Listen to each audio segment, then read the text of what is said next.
ยายบัวพันธุ์มาเดินตลาดอีกแล้วมาเจอแม่ค้าข้าวมันไก่เพิ่นเว้าโอ้ยเป็นตาแซ่บขนาดพี่น้องกล่องจักบาทเนาะแม่ค้าเนาะนะเอาซื้อข้าวมันไก่ช่วยแม่ค้าหน่อยสักกล่องข้าวมันไก่มีหมูแดงด้วยนะคะมีหมูแดงด้วยโอ้มีฮอนหมูแดงพี่น้องตลาดแม่ค้าอยู่บ้านไหนเนาะครับนี่บ้านหนองบัวทองจ้าบ้านหนองบัวทองที่ที่ตลาดใหม่ทะเลนะโอ้คลองถมก็ไปนะคลองทะเลนะโอ้คลองถมครับผมผ่านมาเชิญแวะมาอุดหนุนแม่ค้าตลาดนัดบ้านทะเลเด้อ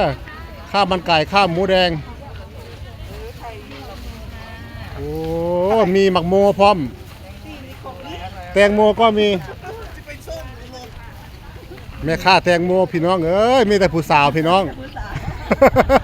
แม่นผู้ใดอยากซื้อหมักโมก็ขอเชิญเด้อผู้สาวบ้านทะเลมาขายหมักโมพี่น้องมีแต่ผู้งามๆพี่น้องไทยซื้อก็งามนะพี่น้องไทยซื้อก็ได้สวัสดีครับผมสวัสดีครับคนซื้อก็งามคนขายก็งามพอค้าก็รูปล่ออีกพี่น้องเอ้ยโพดโพผู้สาวอยู่บ้านใดเนาะครับนี่ผู้ชายจังอายพี่น้องมีฮอตเกือบพี่น้องมีฮอตเกือบผมมีไส้ละยังก็ได้ครับไส้พอยังเอามาขึ้นโอ้แม่นความเจ้าเราขายเกือบพี่น้องไส้ละยังรวดไส้ละย่างพร้อมแล้วเ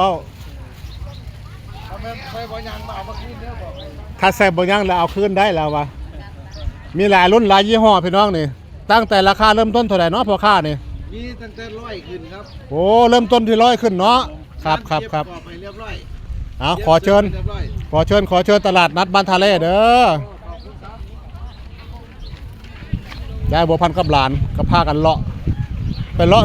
ดูอะไรเนี้ยไปดูมะเขือขื่นอะไรนะมะเขือขื่นโอ้คุณยายขายมักอึคุณยายขายมักอึพี่น้องเอ้ยมีคู่ย่างเอาเยอะไอเนี้ยพี่น้องโอ้สวัสดีคุณยายสวัสดี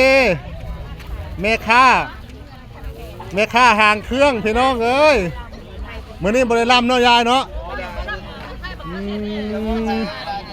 โอ้มักมีก็มีถุงละ10ครับผมโอเ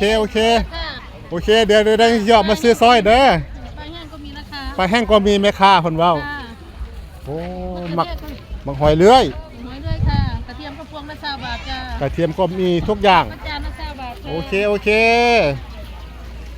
เดี๋ยวออกมาซอยเด้อแล้วเราบังมะเขือขึ้นกับพี่น้องได้สั่งมะเขือขึ้นไว้ครับน้องอุ๋มบิ๋ม